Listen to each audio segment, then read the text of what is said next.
द्विजोचित आचार का वर्णन। नारद जी ने पूछा, पिताजी, किस आचरण से ब्राह्मण के ब्रह्म तेज की वृद्धि होती है?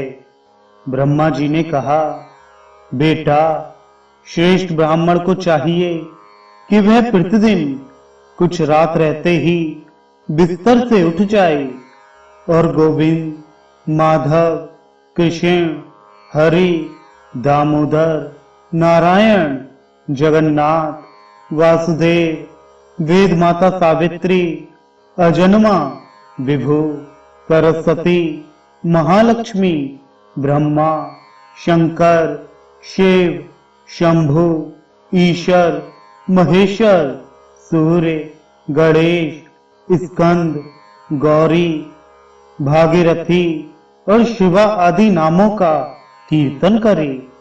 जो मनुष्य सवेरे उठकर इन सब का स्मरण करता है, वह ब्रह्म हत्या आदि पापों से निसंदेह मुक्त हो जाता है।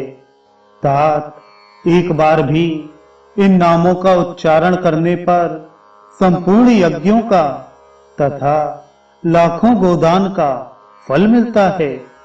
इस प्रकार उपर्युक्त नामों का उच्चारण करके गांव से बाहर दूर जाकर साफ सुथरे स्थान में मलमूत्र का परित्याग करे। यदि रात का समय हो तो दक्षिण दिशा की ओर मुंह करके और दिन में उत्तर दिशा की ओर मुंह करके शौच होना चाहिए। इसके बाद हाथ मुंह धो कुल्ला करके गूलर आदि की लकड़ी से दांत साफ करना चाहिए। तत्पश्चात द्विज को स्नान आदि करके संयम पूर्वक बैठकर संध्योपासन करना चाहिए।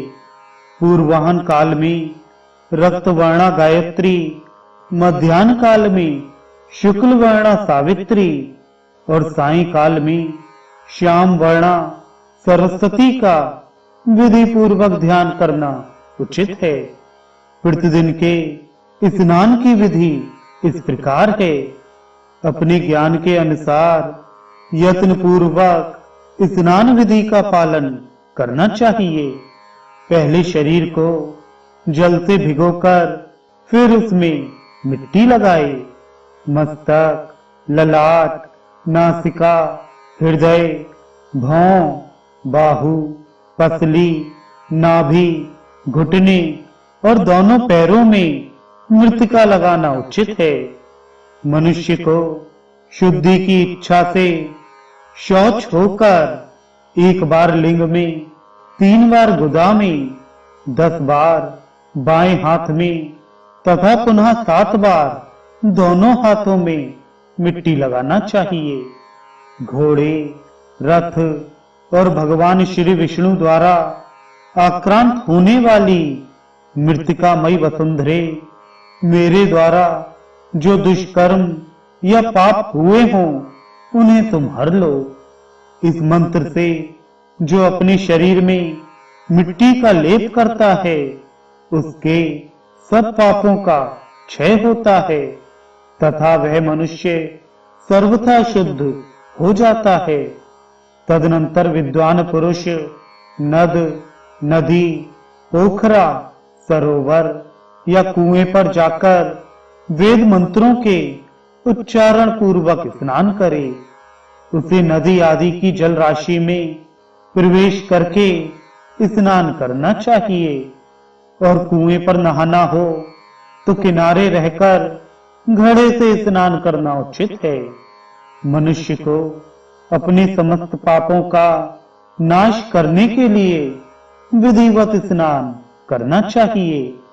सवेरे का स्नान महान पुण्यदायक और सब पापों का नाश करने वाला है। जो ब्राह्मण सदा प्रातः काल स्नान करता है, वह विष्णु लोक में प्रतिष्ठित होता है। प्रातः संध्या के समय 4 दंड तक जल अमृत के समान रहता है। वह पितरों को सुधा के समान तृप्तिदायी होता है। उसके बाद 2 घड़ी तक अर्थात कुल 1 पहर तक जल मधु के समान रहता है। वह भी पितरों की प्रसन्नता बढ़ाने वाला होता है। तत्पश्चात 1.5 पहर तक का जल दूध के समान माना गया है। उसके बाद 4 दंड तक का जल दुग्ध मिश्रित का रहता है।